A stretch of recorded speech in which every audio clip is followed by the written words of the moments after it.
Hi folks, welcome to Off Track Central. Beautiful time to put this in the series calendar right at the end of the week when we might be looking for some safety rating. We're going to Redbull Ring where it will be basically a challenge if you don't get DQ'd.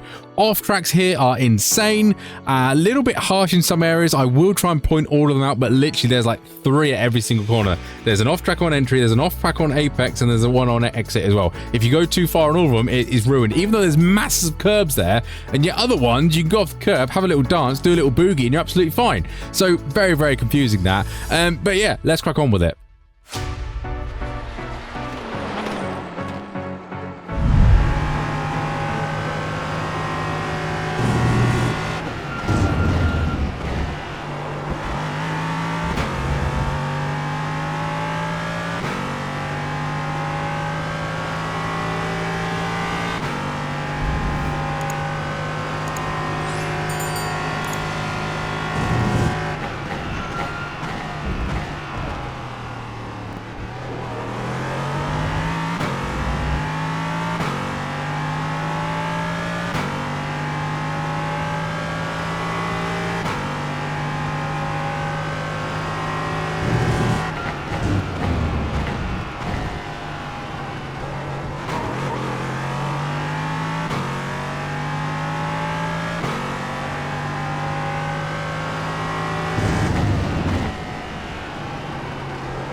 Right then, Redbull Ring, this crafty little sausage of a circuit.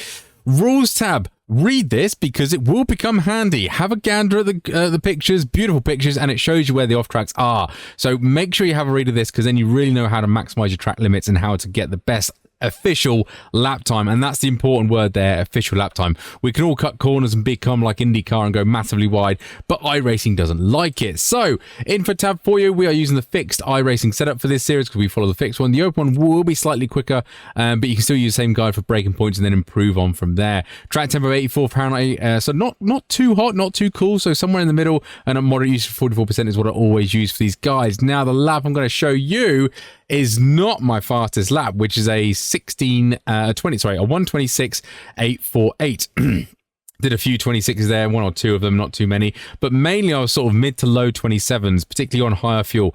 When the fuel came off, got a little bit quicker, but things like that. So the lap I'm going to show you is actually lap 30, which is a 127.203. Reason I'm showing that one is clean lap. We're sort of mid-race, the tyres are relatively warm, but we did do a 27.2 on lap 23 as well. So we did come out and do the same time on sort of cold tyres and on a quali run. So the lap time is there. I can go a little bit quicker, but it's just it's trying to not get off tracks basically. Maximize track limits without getting a 1x and you should be absolutely golden. Otherwise, what I think is going to happen around here, dive bomb central into turn 3, be careful of that. Dive bomb central into turn 4, be careful of that. Probably some special person as well that's going to think that an overtake into turn 1, which is actually quite a quick corner, is going to be possible. Everyone tries an overtake in turn 1. It just doesn't work, particularly because of the massive slipstream up to turn 3 as well. Dive bombs into this corner as well, which is turns 6 and 7. There'll be people going up there. It's just one of them places where, you know, this car doesn't really behave on slipstream that well, so it's going to encourage dive bombs anyway, and this is kind of a dive bomby circuit as well. So yeah, make sure you see the checkered flag as with all these things. Multi-class should be okay around here. There's a couple of fast corners that if you get stuck behind a GT4, it will become some issues, so bear that in mind as you're going around and hurtling around them. It should be pretty self-explanatory where the racing line is, so then you can time them to get off the racing line, things like that. But that is all multi-class goodness. Otherwise, if this did help you out, don't forget to like and subscribe, and I love your YouTube stuff. But let's crack on with the breakdown lap. Right, and welcome to Off Track Central, also known as Redbull Ring, when we're hunting for turn 1. It's an uphill braking zone, so you can brake a little bit later than you think. So just before this 100-meter board, you want to start standing on the brake, straddle the curb, but don't straddle it too much because you will get an off track. Turn it in second gear for this one. Give the curb a little cheeky tickle at the apex, and be careful of the the exit. You want to get on throttle as early as you can. You want to give that yellow curb a little nudge, but you don't want to be over the top of it because you can bottom out, spin, or get a slowdown if you go too far wide. Coming up now to turn 2 and 3. This is turn 2 apparently. Who knows? But turn 3, expect Perfect. Dive bombs. Use the 100-meter marker again. Brake a couple of car lengths before it in a straight line. It is uphill again. Slow the car down so much. Slow the car down more than you think. First gear for this one. Again, give the curb a little cheeky tickle. Get around it. Feed in the power. Be careful of the traction control stepping in and saying, no, you can't do that. And try and get the smoothest exit you can.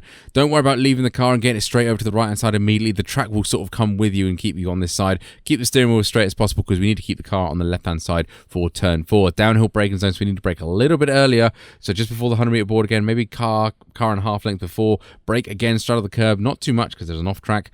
And then easy through here. First gear again, do not run wide. Very easy to understeer wide here. And the circuit here does come back with a gravel trap, so it is easy to run wide and get a slow down. Or not slow down, sorry, just slow down because of the gravel trap, because it's like glue now. Bring the car over to the right-hand side now and drift it around this long sweeper. You can get some people looking up the inside here. It's stupid for this corner because this corner is off camber again. So just before the 50-meter marker, dab of brake, get it all done in the straight line and let the car sort of drift into the corner ever so nicely. Give the curb a little cheeky tickle again on the way through. Don't bounce over it because you will just bounce wide. And annoyingly, there is an off track right about here as well if you do run too far wide. Keep it on the curb, and then as the curb ends here, this is another braking point for, there's another really awkward corner. It's quite fun if you get it right, get the nose of the car into the corner and feed in the power quite aggressively because you do go through like a compression. But again, be careful about running too far wide. There's an off track and there's gravel trap, which is the new glue, so bear that in mind. That'll slow you down. Let the car drift out naturally to the left-hand side. Keep it on the left-hand side. When the curb appears and you see the 100 board, so you kind of brake between the 100 and the 50, so probably about the 75 mark. Use a little bit of the curb. No brakes on the way in. Let the car settle in. Get it on the curb. Accelerate back out. Use the exit curb as much as you dare. That's okay, but any more than that is an off track. At the end of the flag thing, red and white on the left, another dab of brakes, loads of curb. Try not to cut it too much. That yellow sausage curb can cause bodywork damage, and use a little bit of curb on exit. Any more than that, it is slow down and an off track, and it gets all nasty. Those last two corners are notorious for getting the slowdowns on. They are very fast, very easy to get wrong. If you meet a GT4 around there, good luck. You're going to lose time. Face it, it's better than getting a slowdown, but you are going to lose time. Anyway, that's us across the line in a 27.203, which I think I'll go a little bit faster. I'd like to get into the 26s more consistently, but who knows what will happen on race day. Surviving here and not getting DQ'd or anything is going to be the main advantage, so bear that in mind as you are hurtling around trying to avoid off-tracks and other cars. Otherwise, if this did help you out, don't forget to like and subscribe and that lovely YouTube stuff, and I'll catch you on the next one.